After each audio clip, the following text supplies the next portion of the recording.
denceng-dencengan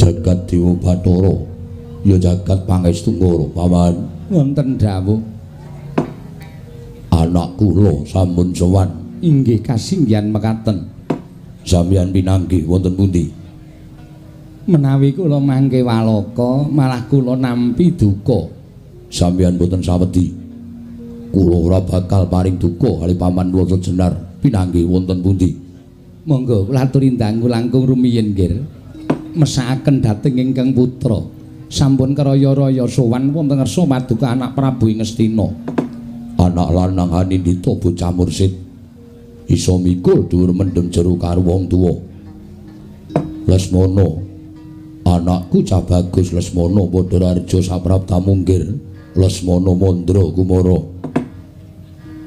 nun wonten timbalan ingkang adawuh Rama padha raja sapraptamu tansah pinayunganing kawidadan nering sambikala kepareng kula ngaturaken sembah sumungkeming pangabekti kula konjuk Rama ya tak tampa pangestune Rama Tambanana kula pundi wonten ing mestaka dumawahing pangkon andhatosaken cahya nur cahya daging rakayuwanan ya saka ngendi kowe nun saka ngendi ados kodhok kula nuwun sewu lho nggih kula pinanggih wonten pinggiring sawah nuwun sewu anak ratu kok bathuke ana sentere nek sowan wong tuwa sentere dilangi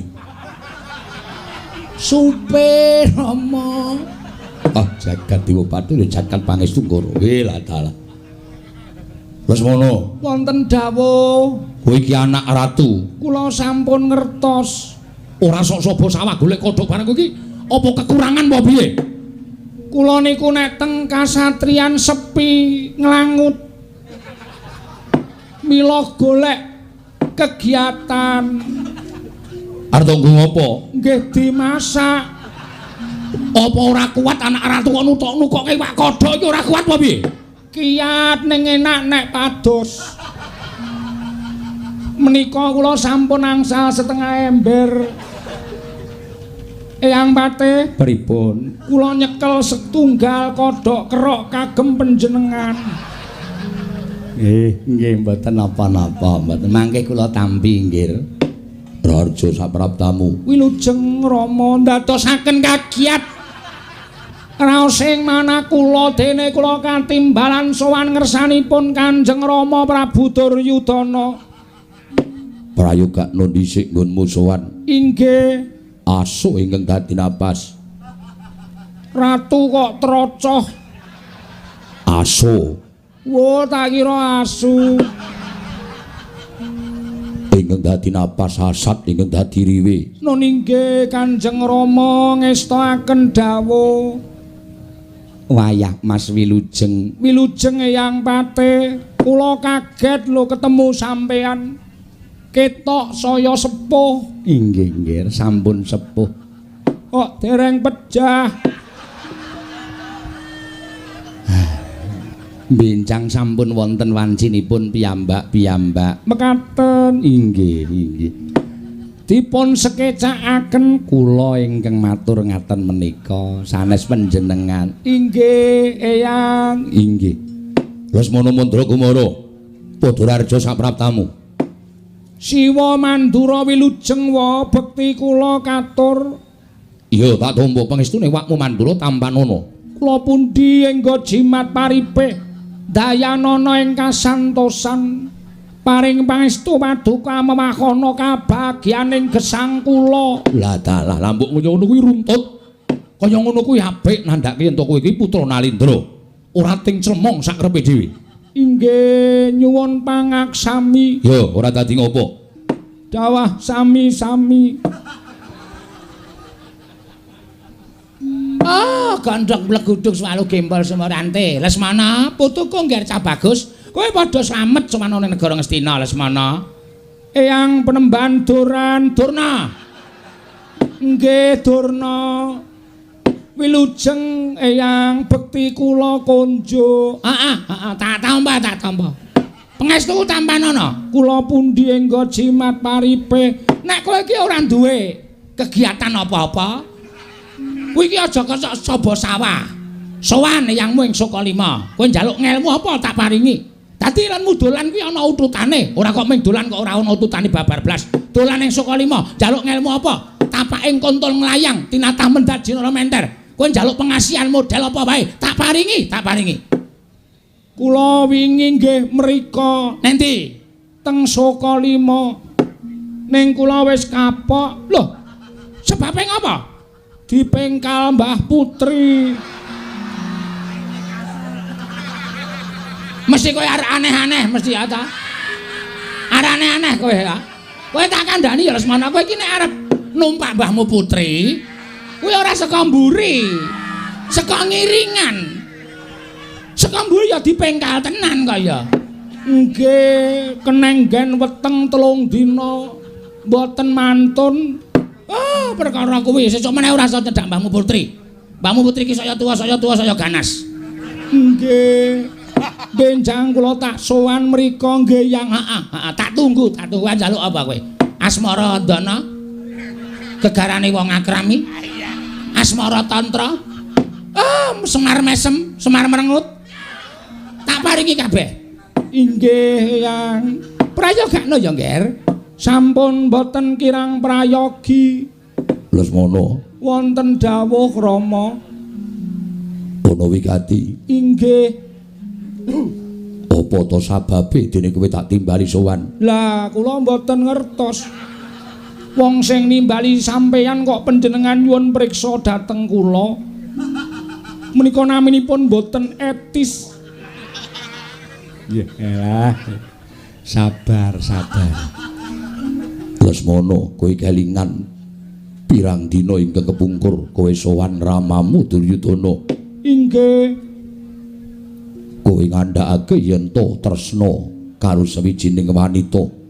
Kowe tak tanding sapa wanita ingkang dadi woting atimu. Sira anakku bocah bagus prasaja, yen to kowe kapandhuk katresnan kelawan atmajane pamanmu Madukara, ya kuwi si Jenakawati. Aduh Rama, sampun nyebut Jenakawati, menawi jengandika nyebut nami menika, kula lajeng kelara-lara manah kula Rama. Sebabe apa? Kula sampun saged nyupekaken Jenakawati sampun ngantos bebeda dhateng manah kula, nanging sakmenika sareng jengandika paring dawuh ngendikaken nami Jenakawati. Gogrok ati kula Rama. Glogok atine. Mergi panjenengan sampun ngemutaken dhateng manah kula Rama. Lesmana Mandra Kumara, aku tak takon karo kowe. Inggih, monggo. Apa kowe tresna tenan karo Jenakawati? Langit bumi dados seksi menawi kula tresna kaliyan Jenakawati. Dijoli widodari kula mboten ajeng gelem, dijoli napa-napa kula mboten ajeng gelem. Nek mboten Jenakawati pokoke mboten. Ngono. Inggih. Apa kowe wis tau tati ketemu? Rama menika nyepelekaken. Kula wantun matur tresna menika ateges sampun wonten sesambungan katresnan antaraning kula lan Jenakawati. Apa kowe wis tau tati ketemu? Dereng. Lho kose. Wong durung tau ketemu kok wis ngandhake sesambungan. Ketemumu eneng ngendi? Wonten ing madyaning pasumpenan. Lah dalah. Wong eneng ngimpene kok wis kaya ketemu kae. Ning kaya nyata lho, Wak. Iya, ning madhep rono. Inggih. Lali kula. Kaya nyata. Kados nyata saestu. Nalika semanten wonten ing madyaning pasumpenan, kula nedhengipun lelenggan wonten sak ngajenging kasatriyan Saraja Binangun. dumadakan wonten sawijining wanita ingkang mawi kebayak tuwin mawi nyamping ngagem lendang kuning yo nyaket kalian kula mak tartap tratap tumuli kula jumeneng kula pethukke lakune wong wedok niku terus kula candhak tangane terus kula wonten ing impen menika nangleti dhateng lare estri menika kala wau yo Nduk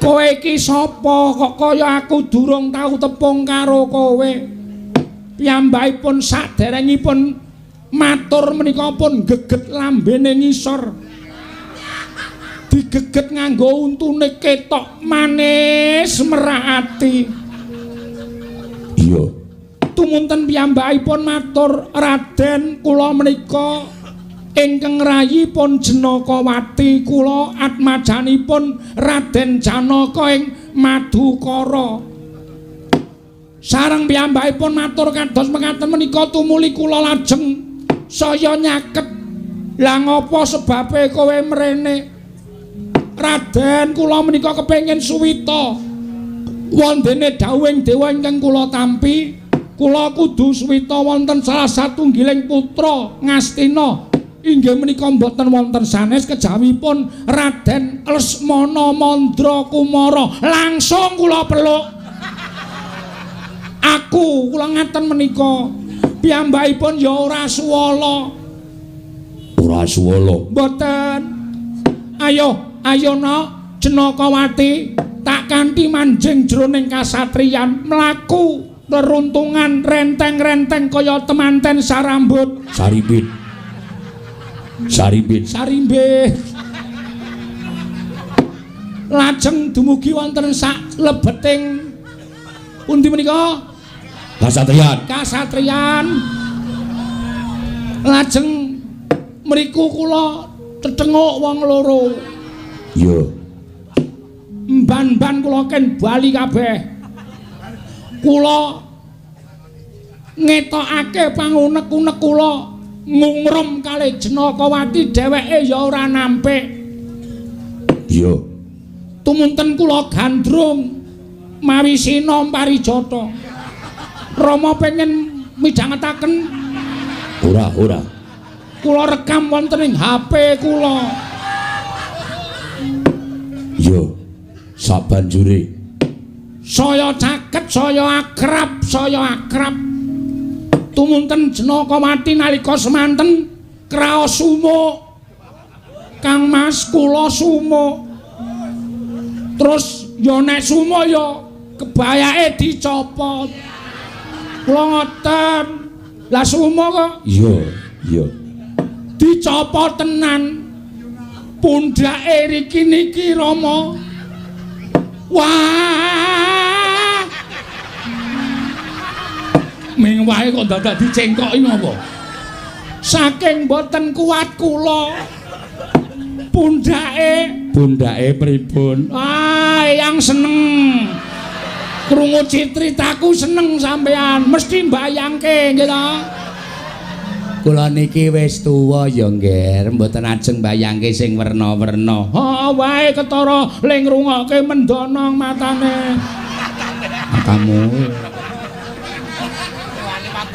bareng niku nek kowe ora arep krasa sumuk ya ning patunggon wae Jenakawati neng kono cendelane akeh nderek Kamas terus kula tuntun apa Jenakawati picak mboten Rama ratu lucu Yai Prabu sampun kados mekaten kula menika ngantos jibeg ngrasake anak kula dhewe ature kok tan pletot ora karu-karuan niki mboten teng pletot niki serius Rama iya salajengipun wonten salebeting patenggan silir ning Jenakawati malah matur kalih kula Kamas nek angine gedhe ngenten iki kula iso mangsuk angin Iya. Cendela kula tutup kabeh. Iya. Terus kula teturon teng pagulingan. Jenakawati bingung. Aku lho nggih matur, santai wae, Dik. Dianggep kaya nggone dhewe wae. Kene dienggo ngaso sedela. Terus Jenakawati nggih gletak mingkletan guling. Eyang Patih. Kok mripate kiyer-kiyer. Kula menika ler-leran ya, Nggih. Mboten ajeng bayangke napa-napa. Wong tuwa kok pikirane jorok. Ah, Sengkuni iki pancen ngono kuwi ora. Ampun bayangke Dik Patih iki mung critane bocah-bocah niku. Nggih. Kula karo sampeyan wis tau nglakoni. Eyang Durna nggih dereng. Wis. Ning Sengara dijak teng kasur, teng kandang. Oh, ngerti ora usah omong mau. Malah kesampluk-sampluk aku omong. Lah bareng ngoten Rama kula sampun boten saged angampah hartaning kanepson kula. Mubal babal boten sagedipun nendhakaken tumuli sikil kula tumpangke teng sikile Jenakawati teplek. Iya. Mrika meneng mawon bareng ajeng kula minger ngonten gregah ngelilir leh kula turu teng jajar kula kucing kula tendiang jarene wong tuwa ngek ngimpi rong tutuk bantale kon malik bantal diwalik iso ngimpi meneh tinggine mubal wiwit niku kula wis bingung Rama. Kula ora iso pisah karo Jenakawati, kula kudu dhaup karo Jenakawati Kanjeng Rama. Nek nganti kula ora kelakon rabi karo Jenakawati, kula entengaken pejah kula ajeng golek dalaning pati, ora ana gunane kula urip ana ing alam padang, bola bali bola ajeng rabi mboten kelakon. Terus kula niki tak nyuwun mriksa, anak ratu kok tanpa ketrima urip kula niku pripun, Rama?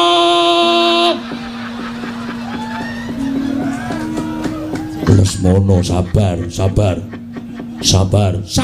niku wonten watese. Selagi kula mraga wen duwe wates kok.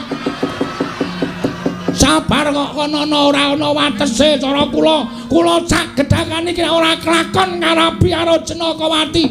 Kula entengaken pejah kula Rama.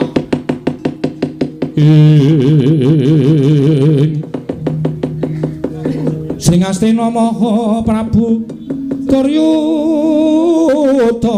alon nangandika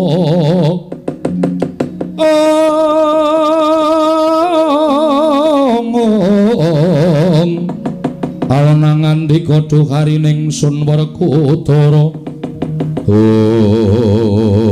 Prabu panjenengan prisa piyambak kahanane anak kula Lesmana Mandra Kumara lah dalah jagat wasisaning Bathara wayah Tara jagat panginten kula mboten kados mekaten ingkang lumampah nang nyatanipun sareng kula ngawruhi piyambak dhateng kawontenan Lesmana Mandra Kumara tumunten tuwuh rasa melas dhateng manahipun ing Raka Mandura ing mekaten kula nyuwun dawuhipun paduka Kanjeng Prabu Lesmana wonten dawuh iki mau jroning Datraya sarembug mikirake kahananmu nanging ngertiya yen to sejatine Jenakawati mau wis dipacangake karo putra ing Jodipati ning durung ana sapa ing bakal dadi calon manten lanang anake Si Werkudara ning kowe aja cilik ati kowe aja lara ati iki bakal dibudidaya supaya kowe kelakon dhaup karo anake Janaka ya kuwi ingkang pewangi Dewi Jenakawati. Aduh matur nuwun dados niki kula tetep ajeng didhaupke kalih Jenakawati. Yo,